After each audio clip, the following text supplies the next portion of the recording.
Ngayong adlaw, I'm Mark L. Garcia. I'm from Sagay City, Negros Occidental.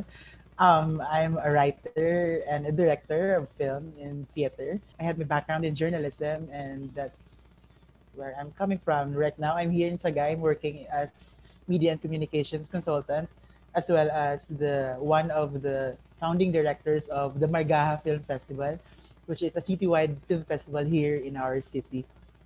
I started making films when I was in our film production class, which is in 2014, I think. So during that time, my mentor was Sir Albert Banyares.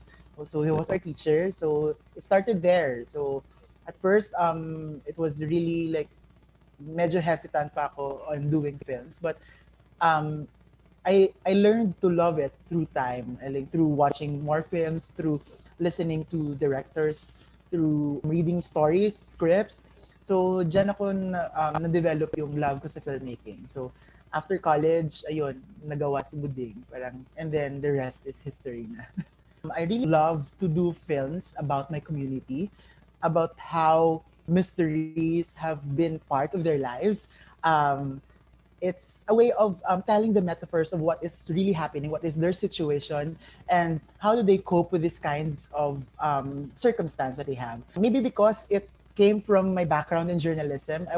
Before I was working here in Sagay, I was a newspaper reporter. I'm used to asking questions to people.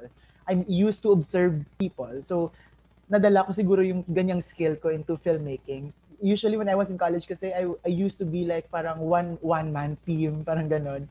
So and the latter, I learned that filmmaking is a collaborative process. So during the time that I shoot Buding, ang babaeng naglutaw, I collaborated with people. So one of the challenges was really looking for producers to finance our film. Kasi basically, especially here in our province or maybe, I don't know, in other regions, na mahirap maghanap ng producers na local. The first time that I directed, I was really, really anxious. You doubt the vision that you have in your mind. I really learned so much from it. And sinabi ko sa sarili ko na next time that I do film, I'd like to apply the things, the learnings that I had in the first time that I directed a film. I've been an actor in a film. I've been an assistant director to a film. I've been collaborated as a writer in other films as well dito sa Negros.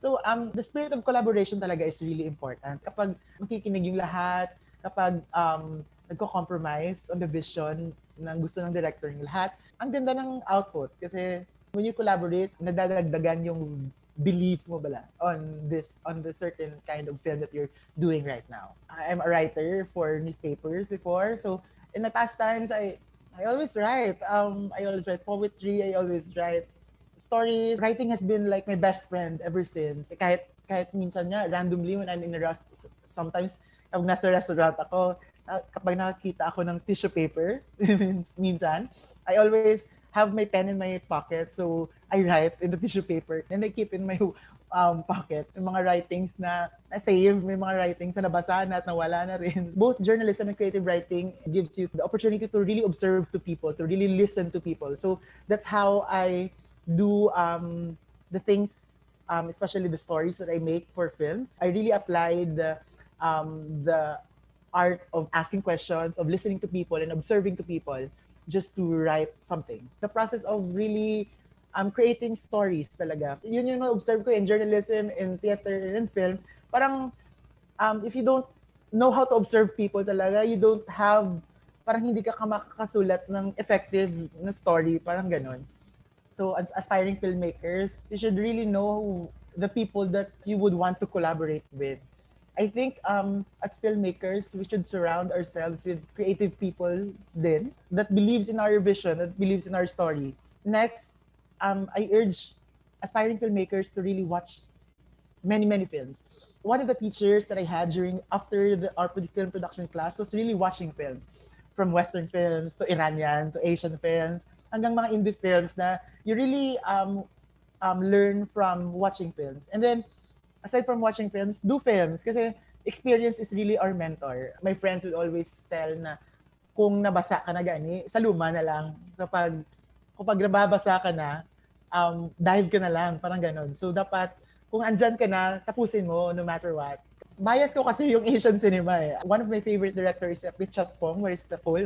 He's director from Thailand.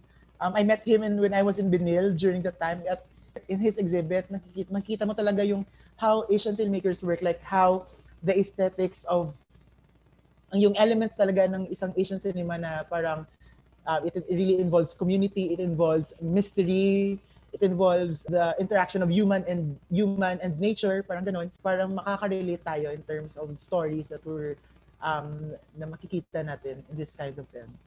One of the films talaga na like that I really found inspiration was of like one of Apichat Pong or Wong Kar-wai films. For Apichat Pong, I think it's Uncle Bunmi who what's the title of this? The Uncle Bunmi film. I don't know if you're familiar with that. For Wong Kar-wai, I think most of his films like Happy Together, In the Mood for Love, how Wong Kar-wai frames his subject, how he uses parang yung mga road footage niya, yung mga road sequences niya, it really amazed me. Like the Neon Hong Kong. I draw inspirations from them, but I make sure na I localize those kinds of styles in my own style as well. Padayon did always. And basically, generally watch films, do more films, and pursue your passion always.